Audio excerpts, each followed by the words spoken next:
And let's not play coy here. When Prince William and Princess Catherine snapped up Forest Lodge, they weren't house hunting, they were flexing. No press tour, no staged rollout, just a slick slide into a Windsor estate dripping with history, an untouchable pedigree. Meanwhile, across the Atlantic, that polite silence roared. For Meghan Markle, this wasn't a property deal, it was a power play. And honey, it stung like a public slap.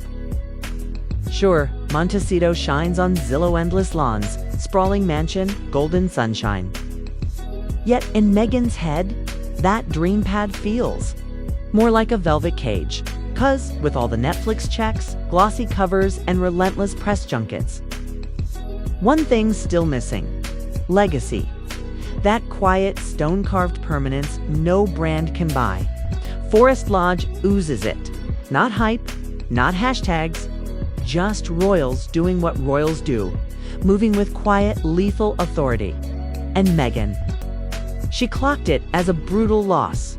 Word is, she's spiraling, dissecting every headline, every perfect shot of Catherine unpacking boxes on Windsor turf, measuring her California empire against the one dream she can't reclaim, being the crowned queen of royal allure, with a title that actually mattered. And let's be real, Meghan once wore that Duchess crown like it was her ticket to the big leagues, her permanent seat at the royal table. But that fantasy, ashes now, and this sting is real. Forest Lodge. That was the life she wanted. Prestige, seclusion, undeniable status, the perfect picture for the masses, and a secure stamp on the royal future. But now, it's Catherine's reality. Catherine, who never had to hustle a brand, never had to chase lenses or beg for buzz. Meanwhile, Meghan sits in Montecito, watching it all unfold like a bad soap rerun. And this isn't just green-eyed envy. It's raw panic, because the world is watching too, and they're piecing it together. To make it worse, Prince Harry isn't soothing the fire. No, he's poking it. Instead of helping her move forward, he's the one reminding her of the life they ditched: the castles, the pomp, the crown-approved clout. Every viral royal moment, every PR victory for the firm, it's another brutal reminder of what they torched. The bitterness doesn't fade, it ferments. And Harry, he's not water on the flames, he's straight gasoline. Meanwhile, Catherine doesn't even lift a finger. She doesn't have to. Her silence is a blade sharper than any tabloid headline. While Meghan scrambles with podcasts and carefully timed leaks, Catherine simply breathes, shows up, flashes a smile when duty calls, then drifts back into that effortless, unbothered royal luxury. And the British public, oh, they're feasting on it. Approval ratings sky high, while Meghan and Harry can't buy a win. Even the diehards are side-eyeing, wondering what's real anymore. Every glossy shot of Forest Lodge looks like William and Catherine's smug victory lap, an appointed warning shot fired straight at the Sussexes. Because this isn't about losing a house, it's about losing control of the story. And once the narrative slips, the titles could be next. That's why Meghan's pacing behind those Montecito gates, panicked. And Harry, he feels it too. Whispers are no longer whispers. They're conversations echoing in drawing rooms and commentary panels. Stripping the Sussex titles isn't some wild tabloid fantasy anymore. It's a genuine topic on the table. After all, why should two royals who walked away, trashed the institution, and cashed in on the drama still sip from the cup of Duke and Duchess prestige? What's a title worth when the loyalty has evaporated? And here's the dagger. Without those titles, there's no brand, no faux crown, no illusion of royalty, no seat at the velvet rope of the elite. Invitations dry up, and suddenly Meghan and Harry are just another Hollywood couple lost in the celebrity shuffle. No throne, no heritage, just fleeting headlines. And for Meghan, that's the ultimate nightmare. The very foundation she built her new life on. Slipping through her fingers, those two magic words, Duke and Duchess, could vanish. And the panic we're seeing is her realizing the clock is ticking fast. Sure, the Montecito mansion still stands tall, lawns perfectly trimmed, pools sparkling in the California sun. But behind those pristine gates, something's breaking. The aura, the confidence, the illusion of victory, it's fracturing. Insiders whisper Meghan roams the halls like a restless ghost, doom-scrolling headlines, replaying old interviews and second-guessing every move that led them here. Once, she had the spotlight. She owned the stage, but what's left now that Catherine holds the crown in silence? That's the cut that bleeds deepest. Catherine's rise didn't need fanfare. No glossy documentaries, no tearful confessionals, no carefully plotted deals.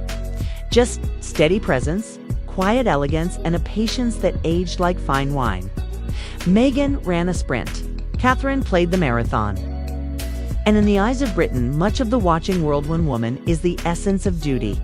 The other a symbol of drama. That contrast, never sharper. Talk of stripping titles isn't tabloid chatter anymore. It's circling everywhere. Palace insiders, royal commentators, even former aides are nodding along. The Sussex titles, many believe, just aren't sustainable. The monarchy thrives on image, tradition, loyalty, and Meghan and Harry with their podcasts, Netflix contracts, and grievance tours, they're the opposite of that. The farther they drift from the crown, the closer they sail toward losing the very titles that once made them matter. And Meghan feels it. That's the root of the panic. She built her empire around Duchess Meghan, branding herself the fresh face of modern royalty, the disruptor inside an ancient machine. But if those titles vanish, what's left? It's just another famous name floating in Hollywood's overcrowded pool. Because the glamour fades fast when the royal globe burns out. No more HRH, just Meghan, Dot, and Harry. Word is he's unraveling too. For a man born into palace walls and ceremonial processions, this tumble from grace is brutal. He traded regimental, marches for red carpets, coronation rolls for Hollywood pitches. And though he paints it as freedom, insiders insist it looks more like regret. Frustration, bitterness, regrets, all there. Not regret for leaving the firm, but for what that exit truly cost, for what can never be clawed back, and what twists the knife even deeper. How effortlessly William and Catherine make it all look. Their quiet move into Forest Lodge wasn't some Zillow upgrade, it was a masterclass in royal optics. No leaks, no drama, no circus, just a seamless step forward on the path to king and queen. And the reaction, glowing. Media outlets fawned. High society applauded, even the critics ran out of insults. That's the cruel joke haunting Meghan. Every frantic PR push. She engineers only highlights how Catherine doesn't need to push at all. Catherine doesn't narrate her story, others write it for her, the poised wife, the unbothered future queen. Meanwhile, Meghan's trapped in the spin cycle, fighting for control of a story that slips further away the harder she clings. And in the world of royals, perception is reality. Right now, perception is savage. One, a couple embodying legacy and stability, the other painted as exiles clinging to titles like outdated props. Forest Lodge didn't just rattle the Sussexes, it ripped open the reality of a shift that feels permanent. Not just in status, but in storyline. Montecito's streets may be calm, but behind those Sussex gates, chaos. Insiders say Meghan's war room is in overdrive. Media consultants, brand strategists, even legal advisors scrambling to patch a narrative that's already slipping through their fingers. They know exactly what's dangling over them. One palace decree and poof, the titles are gone. And without those, the empire they built on royal sparkle could crumble overnight. Sure, the bank accounts might survive, but the prestige, the pull, that coveted royal aura that gave their brand, its bite, erased. Meghan built her platform on being the ultimate royal outsider with insider status. That Duchess title gave her story weight, made her narrative captivating. Without it, she's no daring royal rebel, just another exactress, in couture rehashing her truth. And let's be honest, it doesn't land the same way. Not with the press, not with the public. And certainly not with the elite circles that once crowned her the face of modern monarchy. That realization is hitting harder than she ever braced for. Even their loyalists are looking restless. The audience, that once clapped for every revelation, now sits arms crossed, asking if the couple has anything left to say. The sympathy bank from those first tell-all interviews. Overdrawn. And now, every shiny headline feels like a tired rerun. A fresh PR stunt looms, but the question is, will anyone even care?